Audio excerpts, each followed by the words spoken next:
Assalamualaikum warahmatullahi wabarakatuh. Kami dari kelompok 48 KKN Daring Universitas Islam Negeri Antasari Banjarmasin. Anggotanya yaitu Nur Hidayat, Raudatul Jannah, Erna Triana, Misdatil Hasanah, Robiatul Adawiyah, dengan supervisor adalah Bapak Dr. Andes Haji Soekarni MAG. Nah, jadi teman-teman, dalam kesempatan kali ini kami akan membahas tentang edukasi, angka kemiskinan, dan tunakarya era COVID-19. Apakah kalian sudah tahu apa yang dimaksud dengan kemiskinan, tunakarya, dan COVID-19? Nah, untuk lebih jelasnya, silahkan kalian simak video berikut ini. Jadi, kemiskinan adalah keadaan saat ketidakmampuan untuk memenuhi kebutuhan dasar seperti makanan, pakaian, tempat berlindung, pendidikan, dan kesehatan.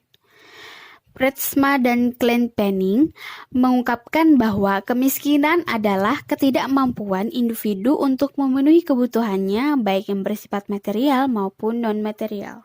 Nah, jadi teman-teman, akibat meningkatnya kemiskinan itu dikarenakan adanya pandemi COVID-19 ini yang menyebabkan penurunan pendapatan masyarakat, konsumsi rumah tangga melamban, pariwisata terpuruk, dan harga bahan pokok naik. Menurut Badan Pusat Statistik atau disebut dengan BPS, mengungkapkan bahwa presentasi penduduk miskin pada Maret 2020 sebesar 9,78% meningkat menjadi 0,56% poin terhadap September 2019 dan meningkat 0,37% poin terhadap Maret 2019. Jumlah penduduk miskin pada Maret 2020 sebesar 26,42 juta orang meningkat menjadi 1,63 juta orang terhadap September 2019 dan meningkat menjadi 1,28 juta orang terhadap Maret 2019. Nah, jadi teman-teman, yang dimaksud dengan tunakarya atau disebut dengan pengangguran adalah istilah untuk orang yang tidak bekerja sama sekali, sedang mencari kerja, bekerja kurang dari 2 hari selama seminggu, atau seseorang yang sedang berusaha mendapatkan pekerjaan yang layak. Secara umum, pengangguran disebabkan karena jumlah angkatan kerja atau para pencari kerja tidak sebanding dengan jumlah lapangan kerja yang ada yang mampu menyerapnya.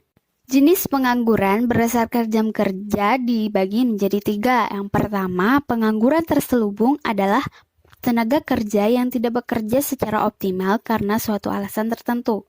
Yang kedua, pengangguran setengah menganggur adalah tenaga kerja yang tidak bekerja secara optimal karena tidak ada lapangan pekerjaan.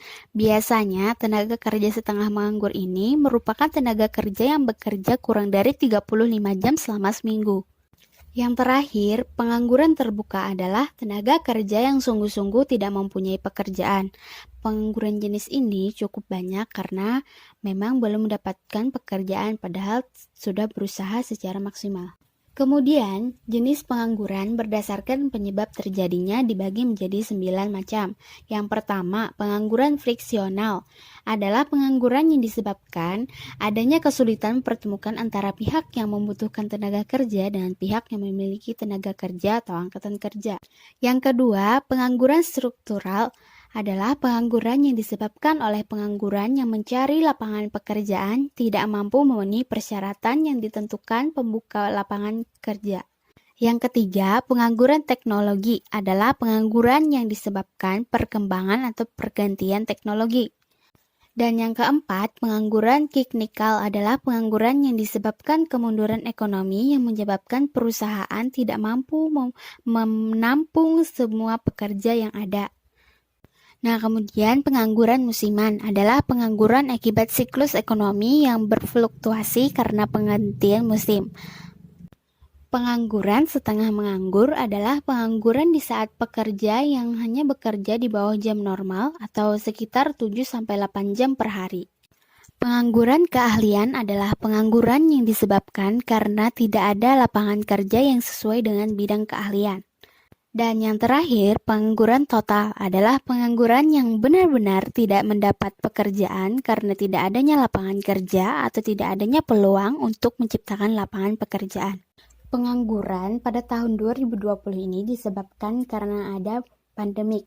Bahkan di Indonesia meningkat 8-10% dibanding tahun 2019.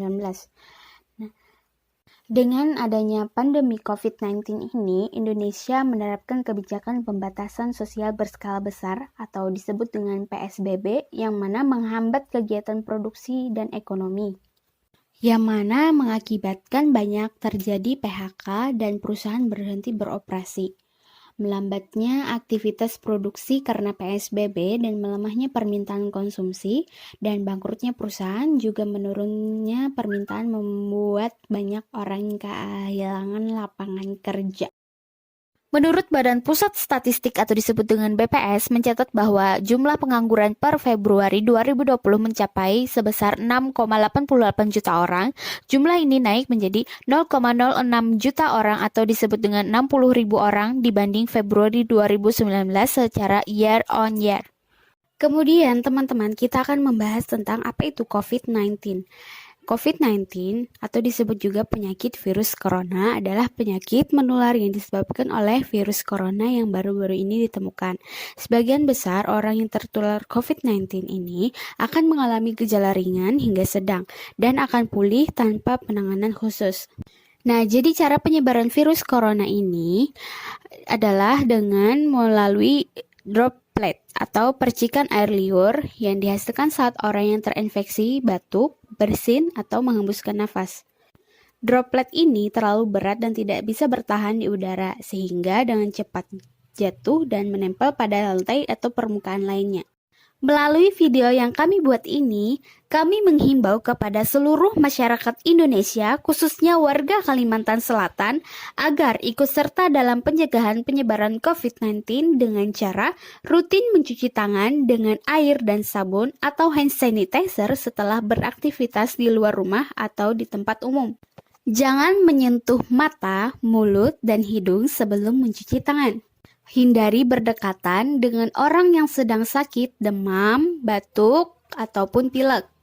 Masak daging sampai benar-benar matang sebelum dikonsumsi. Yang paling terpenting adalah gunakan masker saat beraktivitas di tempat umum atau keramaian.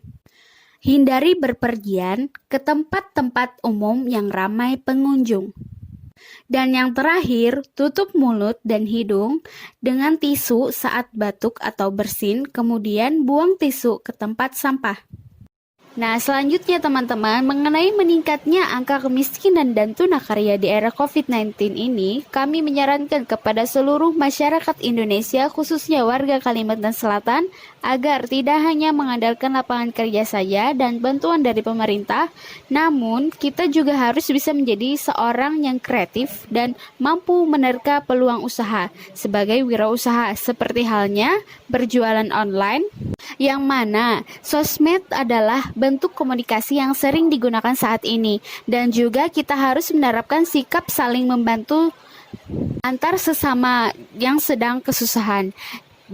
Jadi intinya adalah jadilah pribadi yang bersyukur dan mampu mengambil hikmah dalam sebuah kejadian dengan adanya pandemi COVID-19 ini. Nah, itu adalah penjelasan singkat dari kami, kelompok 48 KKN Daring Universitas Islam Negeri Antasari Banjarmasin, tentang angka kemiskinan dan tunakarya di era COVID-19. Terima kasih kepada teman-teman yang sudah menonton video kami. Jangan lupa like, comment, share, and subscribe. Dan jangan lupa aktifin tombol loncengnya. Thank you for watching.